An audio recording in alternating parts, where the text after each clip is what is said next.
When I was 2 months pregnant, my husband's brother Ethan brought back our wedding rings. Sis. Ben, he had an accident overseas. I'm sorry. This is all I could recover. He placed the ring in my trembling palm. I don't remember how I got home that day. My knuckles white around the cold metal. For decades I dutifully cared for the Addams family through my grief, only to become their lifelong joke.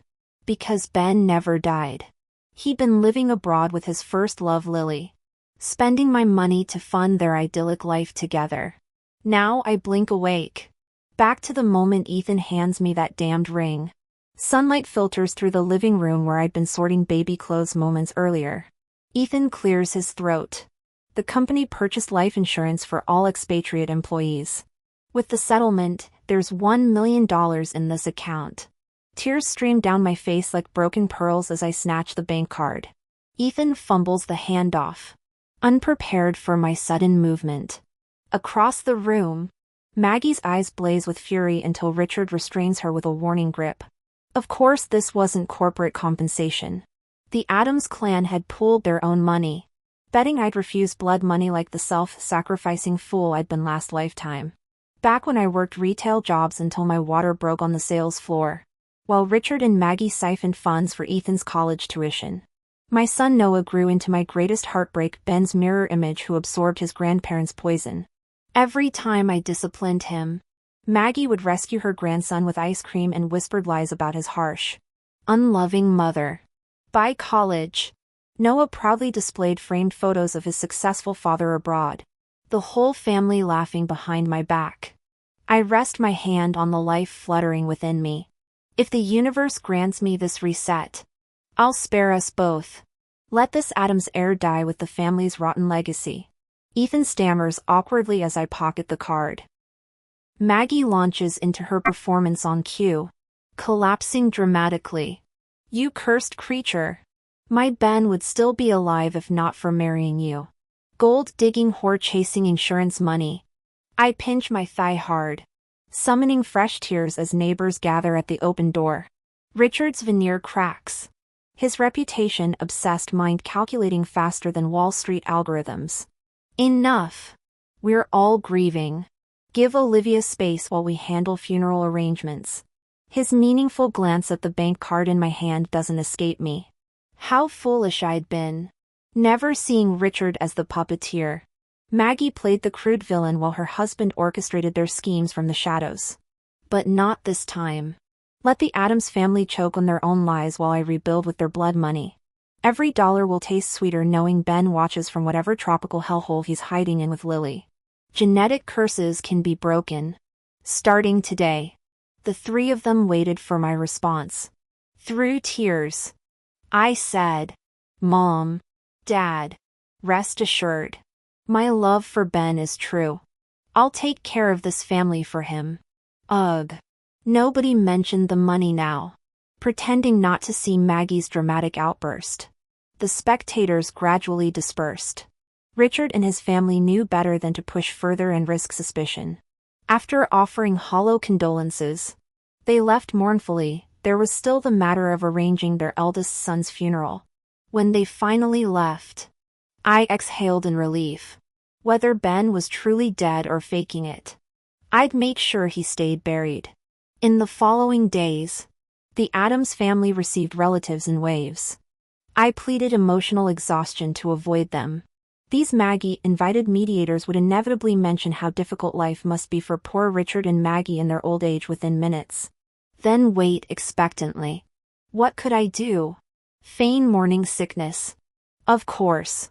Being pregnant had its advantages. Staring at Ben's portrait, I hid my sneer behind a handkerchief pretending to wipe tears. By nightfall, the relatives had all left. The Addams clan gathered in my living room, this house my parents bought me before marriage. Ben had insisted we live here after our wedding, complaining about suburban commutes. In my previous life, after childbirth, Richard and Maggie moved in with Ethan under the guise of helping, turning me into their unpaid cook, household financier, and eventually Ethan's college/wedding sponsor. The Leaches never contributed a dime. Yet I'd foolishly tolerated it all for family. Now I realized Ben had planned this from the start, abandoning his family for me to support while he played dead. I kept my eyes downcast, ignoring their silent communication. Finally, Richard broke. Suchi. We're old folks burying our child. Though it pains me to ask, could you leave part of Ben's compensation for Ethan? Maggie and I will grow vegetables to sell for our grandson. We won't trouble you further. His voice cracked with forced tears.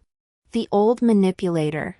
In my past life, I'd have handed over the funds immediately. My prolonged silence made his performance falter. Maggie, always the aggressive one, nearly erupted before Richard silenced her with a glare. What hypocrites! The Adams elders had at least $100,000 savings from Ben's monthly $3,000 to $5,000 allowances during our marriage, plus my covering all living expenses. Yet they still coveted my $100,000 settlement. These money-obsessed vampires must have been losing sleep over it. No more. This timeline would see the end of the Adams family's free ride. I want to see if Ben can still live happily abroad, pretending not to notice their suspicious movements. I wiped the corner of my eye.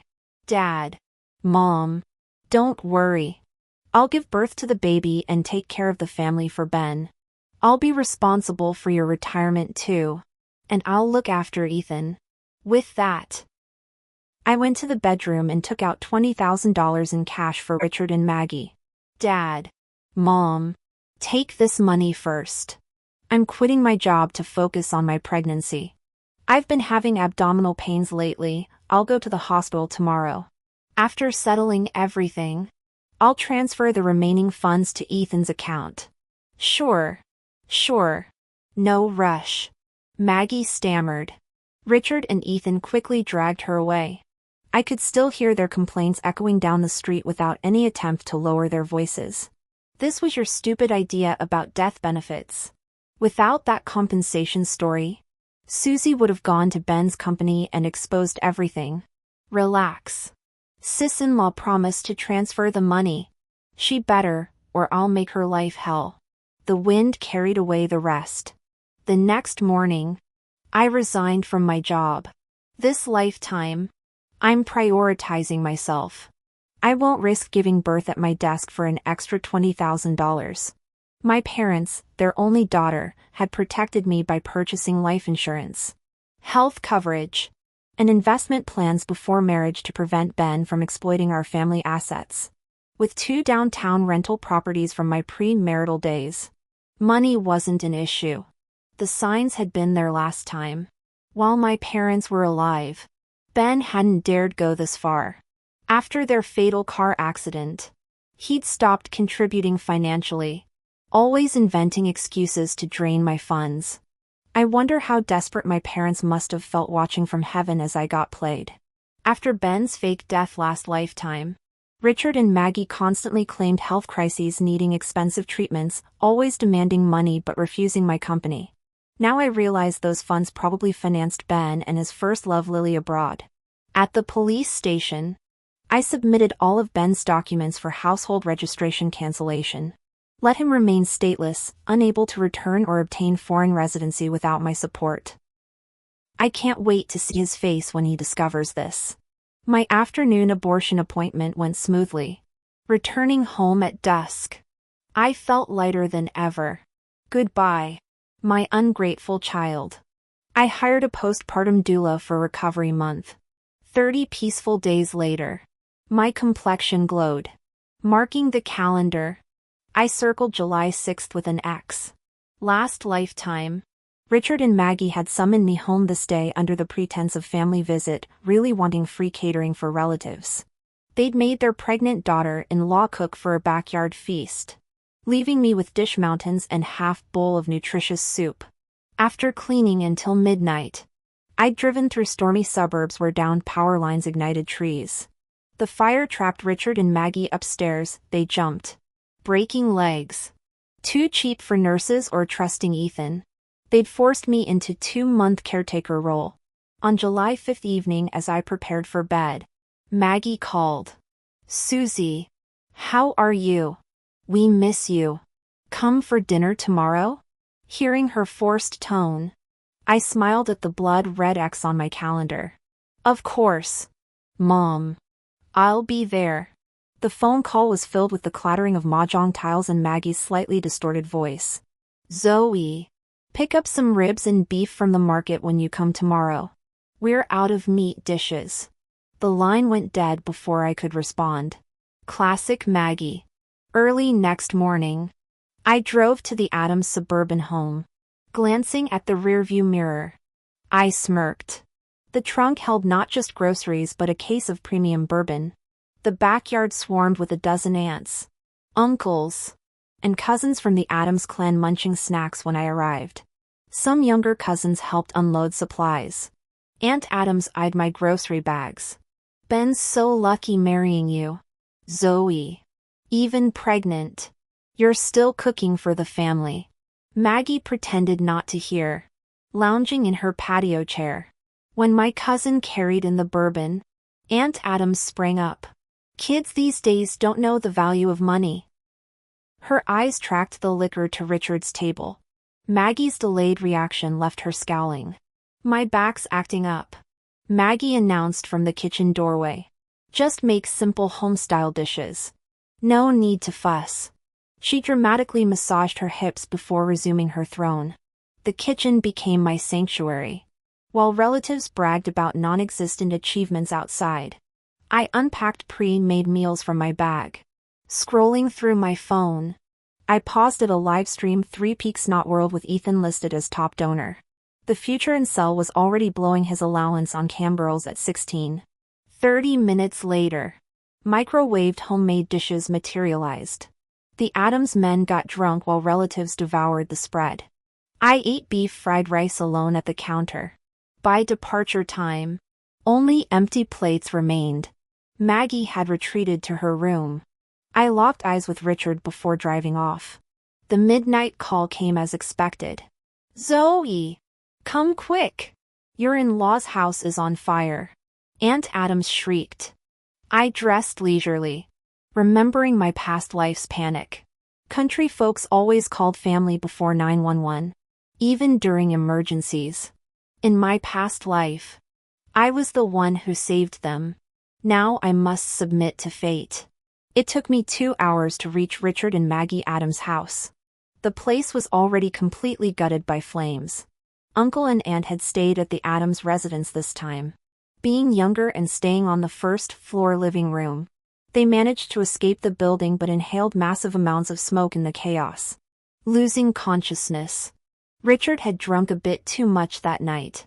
His reaction sluggish. By the time he got up, he only saw Maggie's silhouette.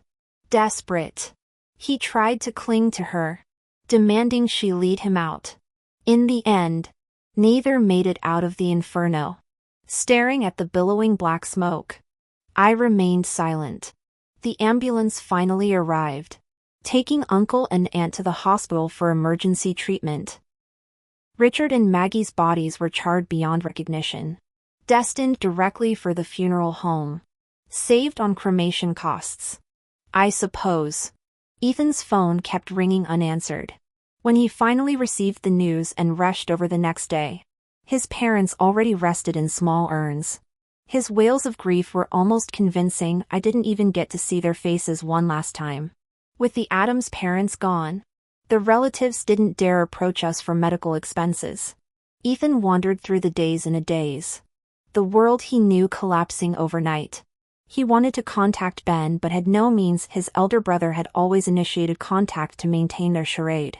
After the funeral, Ethan put on his grieving act. Lily, it's just you and me now in this family.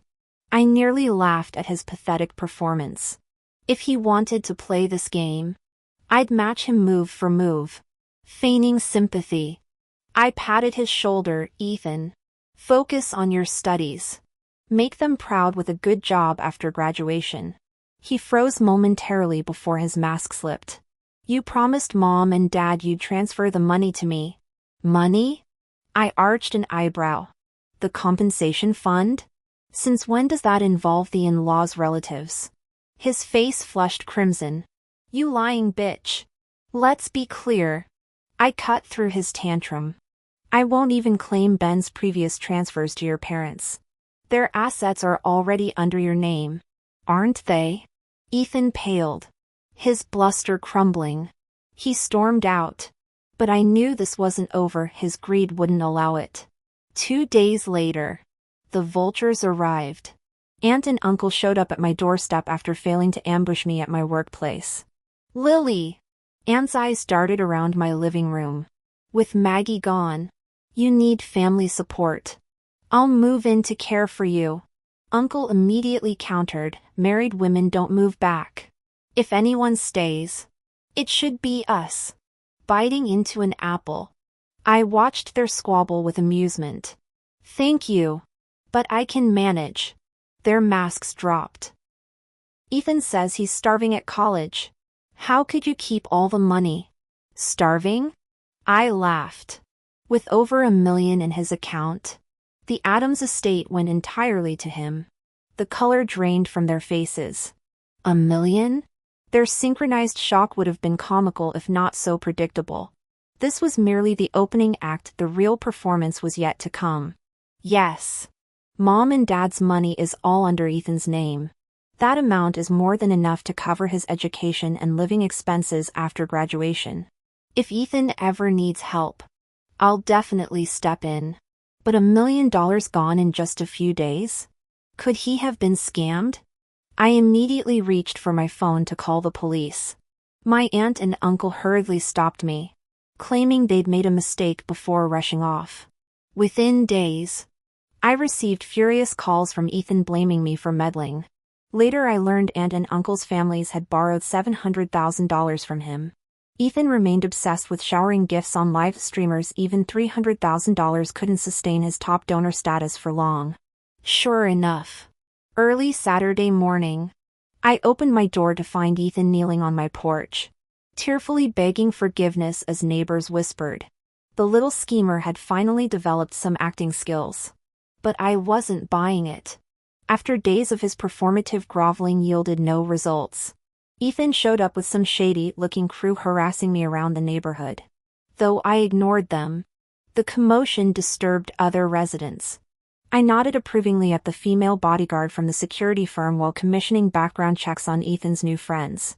One bleary-eyed blonde kid clearly wasn't just sleep-deprived, temporarily relocating to a 5-star hotel with my guard. I soon received damning reports. Play stupid games. Win stupid prizes. The surveillance photos showed Ethan and his crew getting high in some dingy den, not just using, but dealing. I forwarded everything to the cops. They arrested Ethan mid-party, with drug charges stacking up. That idiot will rot in prison for decades.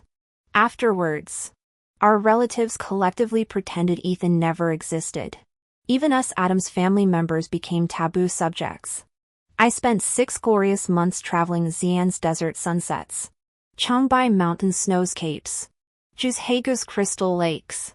Each destination healed me piece by piece. Then the call came. Hello, MS. Sue. I'm Lily from Ben's overseas team. We've been trying to contact Mr. and Mrs. Adams about welfare checks, but the saccharine voice of Ben's precious first love practically dripped with fake concern through the receiver.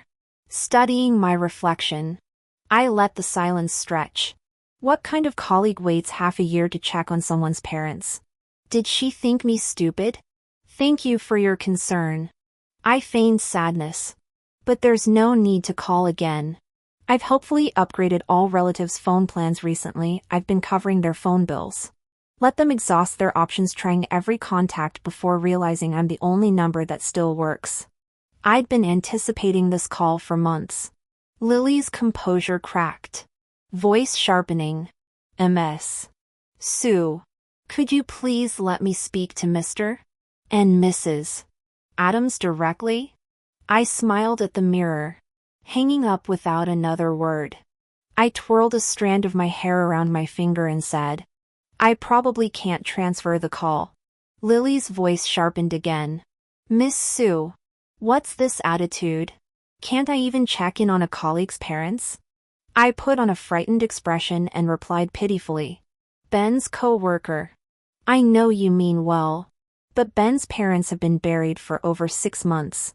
Their graves are probably overgrown by now. How exactly should they answer phones? The sound of silverware scraping against plates came through the receiver, followed by a chair overturning. Oh, lost your appetite now? Lily completely dropped her act, shrieking. Then what about Ethan? Why isn't he answering either? I chuckled. Obviously. He's dead too. The phone was abruptly snatched away. A familiar voice growled. Explain yourself. What do you mean also dead? What the hell are you implying? You vicious witch. Ben and Lily weren't exactly top-tier professionals. After moving abroad, Lily refused to endure hardship. So Ben took a job as a Chinese language lecturer at some diploma mill. In their previous life, they'd lived comfortably thanks to my monthly subsidies. But now, 6 months after the scheduled wire transfers stopped coming, U.S. immigration authorities showed up at their door claiming issues with his passport. Despite frantic explanations, Ben only escaped deportation by bribing an agent. Further checks revealed his Chinese citizenship had been revoked, invalidating his passport. They had 1 month to resolve this or face expulsion. The panicked couple tried contacting relatives back home.